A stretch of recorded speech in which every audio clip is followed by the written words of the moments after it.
It used to be that you would work a job, and if you did a good job, you'd stay on that job for as long as you wanted to, as long as you needed to. You could provide for your family. You'd be able to make your mortgage payment, your rent payments, maybe take a one or two vacations a year. It wasn't required that you have dual income requirements in order to make ends meet, in order to live a decent life. That's how it used to be.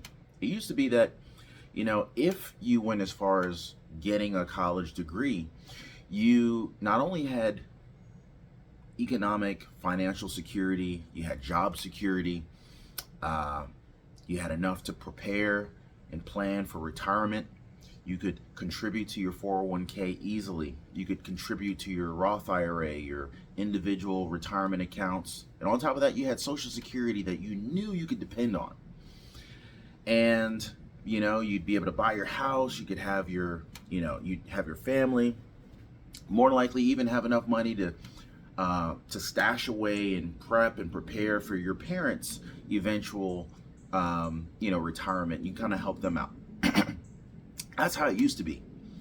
But as we transition into this new world, as we watch our economy, our economic system mutate, pun intended, as we watch the economic system evolve, things are changing. We have evolved into an economic society where it is now commonplace for two people to work, and it is almost required depending upon where you live or what kind of work you do. And economic security or job security requires preparation, and it requires a lot of planning and execution. And unfortunately, school's not teaching us how to do that. We've been preparing for a form of economic collapse that most people are not expecting. We have been preparing for this. And I know a lot of you preppers out there are preparing as well. I think that everyone has a different strategy and a different take on what an economic collapse is going to look like.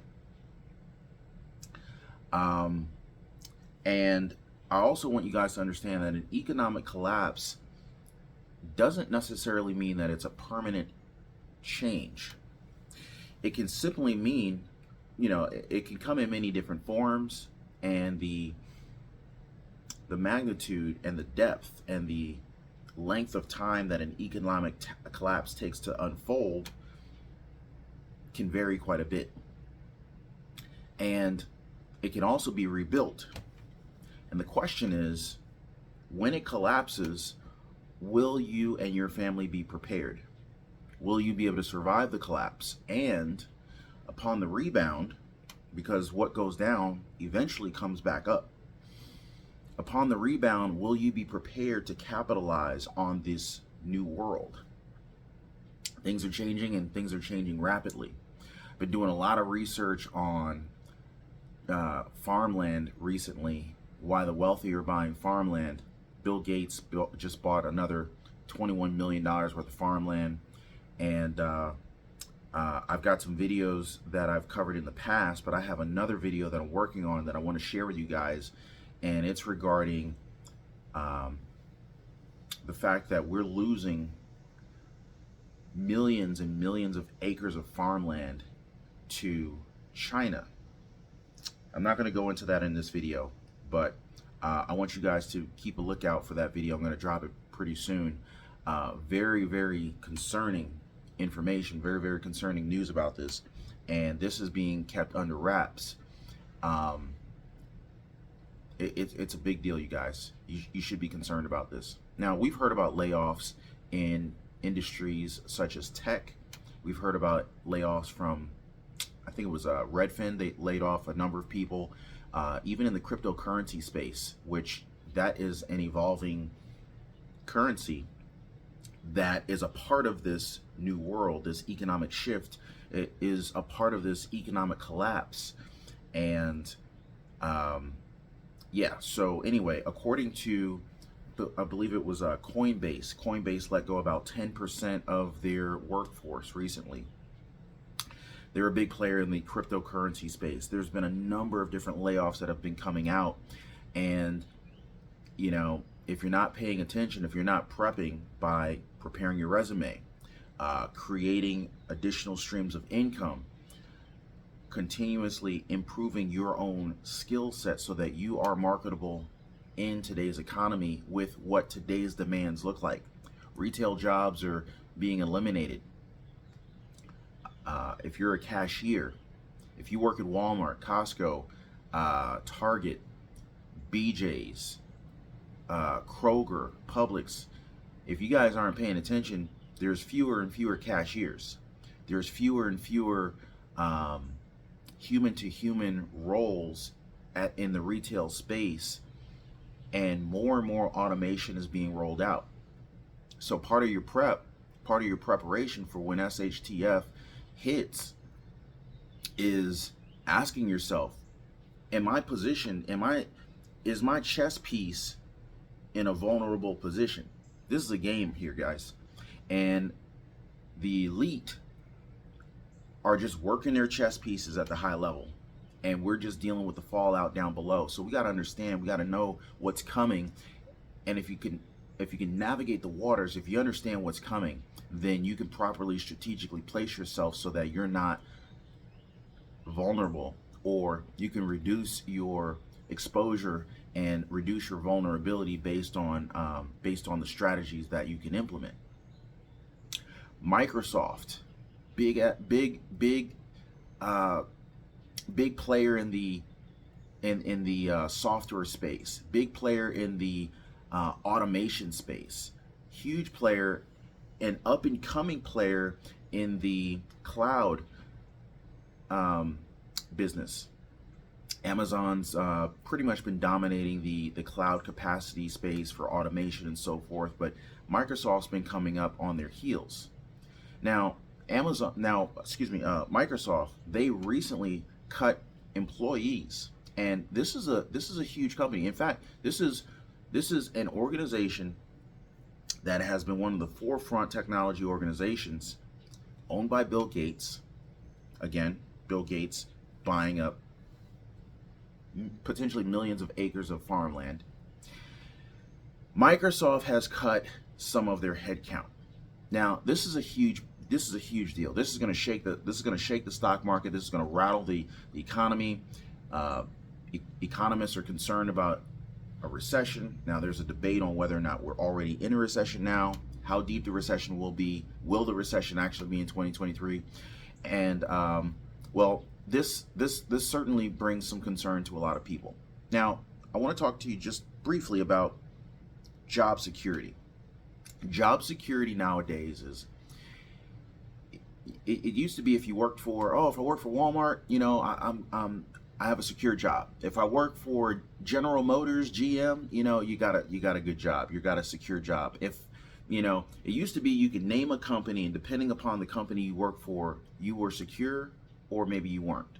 But today, no one's secure unless you have prepared by having an emergency fund.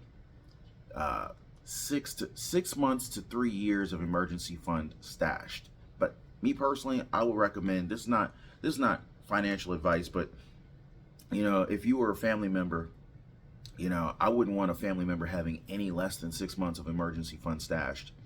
And we're getting to a point where beyond just dual income households becoming commonplace, which they already are commonplace, a dual income household is almost required just to survive, not even to thrive, not even to really get ahead, but dual incomes based on what the average median income is in comparison to what the average median rent rate is and mortgage rate or mortgage payment is and rent payment is. The average person needs to have a companion that also has an income in order to survive nowadays. And I want to take it a step further. You want job security. Job security is your ability to know that you can replace yourself if the time comes, if you need to. Meaning, wherever you work today, however much money you're making today, can you quickly just quit this job and get another one? Because if you can, that is one form of job security. Another form of economic security and financial security is having an additional stream of income. That additional stream of income could be anything from, a basic side hustle, like a part-time job, or maybe you've got some kind of skill set that you can do on the side. Maybe maybe you speak two languages. Maybe you tutor people on how to speak that second language. Cool thing is, with that type of skill set, you don't actually have to physically go anywhere to do that. You can do that remotely. You can teach people online how to speak another language, and you could actually scale that. There's a number of different types of businesses that you can do and scale, and you can conduct these businesses from the comfort of your own home. And so, that's just one example. There's tons of different examples, but the point is you can sell things online. You can, all of these things. There's so many different businesses you can run online. But my point is that if you're not prepared unless you have economically prepared. You're not prepared unless you have the ability to financially sustain yourself for, a minimum of 6 months.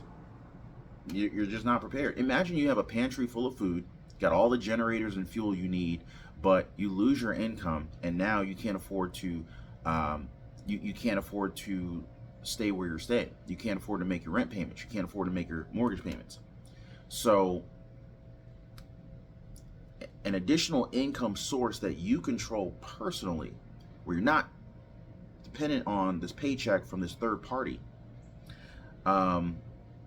that's going to become a requirement in this new direction that we're heading economically. Now, Microsoft said Tuesday it cut a number of its employers after the software maker began its 2023 fiscal year. So their fiscal year starts in the middle of the 2022 year here. Now, technology companies, big and small, have been slowing their hiring plans, or they're announcing reductions in their workforce in recent months, essentially to withstand a possible economic recession that we've been talking about. And this is also being exacerbated by the Federal Reserve raising interest rates. And we've seen this fallout affecting the mortgage industry, the housing industry as well. Housing market is certainly slowing. But it's, in my opinion, this housing market is going to shift in a way that a lot of people are not expecting. I think a lot of people are expecting this massive housing market crash, and I don't think it's going to happen personally. I don't think it's going to happen because you gotta remember,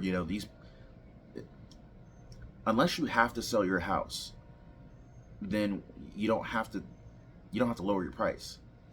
You can just not sell your house. Also, if you need to buy a house, meaning like your current circumstances are changing and you're either forced into another lease to rent, knowing your rent payment is going to go up drastically.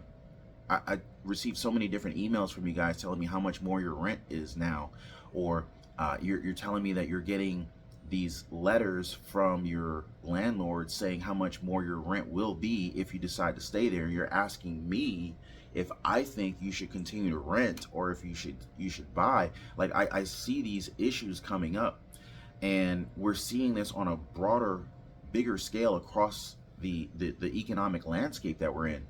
So it's like, okay, if home buyers aren't buying homes, they're going to be renting more. The more people are looking to rent, the more demand that there is for rent.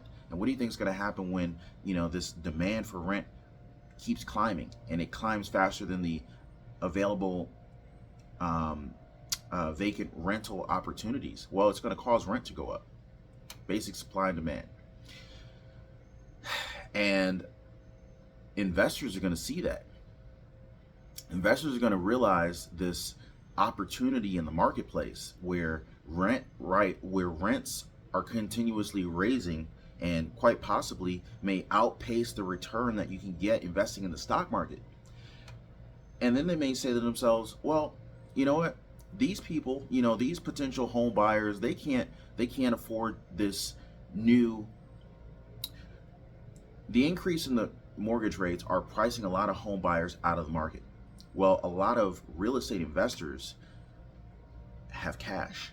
And if you have cash in this environment, interest rates don't matter.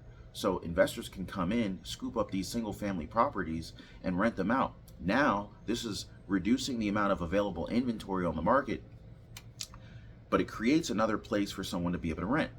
So essentially investors could kind of cause a bottom in the housing market where, collectively, or at least slow down any kind of potential decline. But this takes another property off the market for a very long period of time, because a typical real estate investor holds onto a property longer than 10 years. So if more and more real estate investors come in, scooping up these properties, renting them out, this is also negatively impacting the availability of homes within the housing market for sale, which will help to support higher real estate prices. It also drives up rent prices. So, that's there as well. Now, this particular shift from, regarding mortgage rates and this Fed increase of the interest rates, this shift has made investors way less interested in growth-oriented stocks such as Microsoft. And Microsoft's shares have declined roughly 22% since the start of the year, while the S&P 500, it's down about 19% over the same period. So Microsoft has actually been declining. Their stock price has been declining faster than the S&P 500, which the S&P 500 is essentially an index of the largest 500 stocks in the United States. And so Microsoft's actually getting hit harder from a stock price and performance standpoint than the broader stock market. So why does that matter? Well, it matters because those employees are getting cut largely as a result of needing to shore up some of these losses, needing to improve some of these balance sheets. And so if you're working for any kind of organization where the stock price is drastically declining, or you're realizing that sales are slowing, or your environment's changing, you need to be prepared. You need to understand what's happening with the business that you work for. Even if you don't own stocks, you don't own shares, you need to understand what's happening. And speaking about that, a lot of people say, oh, I can't afford to invest in stocks, and everyone freaks out whenever there's a stock market crash. But stock market crashes offer some of the biggest opportunities available. And I'll be very honest with you, that during the biggest stock market crash that I was involved in, or that I was around for, I should say, it was scary, but I had been reading up on Warren Buffett and Ray Dalio and some of these major investors. How are they doing it? I mean, they're clearly winning at the game, and they would literally just wait until there's what they call blood in the streets and just buy up everything at these dirt cheap prices. When I say everything, not everything. They were buying up the best of the best companies at the worst of the worst prices because there was a massive stock market correction. There was a massive stock market crash. And this happens in every crash. The wealthy, they're prepped. They're some of the best preppers. They're prepared.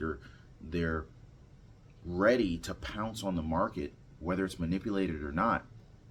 And they're buying up these assets at these depressed values. And then when the market comes back, they got everything for dirt cheap, and then it's worth a whole lot more in the future. Kind of like, if you went to Walmart and you saw, toilet paper for, 50% of what it normally costs, you'd stock up, because in the future, this price is not always going to be here, but that price of toilet paper will be more expensive in the future. And the same thing goes with assets. So going forward, this new economy is going to require you to be more diversified in terms of your income. You need to have multiple sources of income, side hustle, part-time job, ideally some kind of online business that can make money for you while you sleep, essentially a form of passive income. And we need to have more diversification of our skills. So I just wanted to share this information with you guys. If you guys made it this far in this video, drop a like for the video. Also consider subscribing to the channel, and I'll catch you preppers on the next one.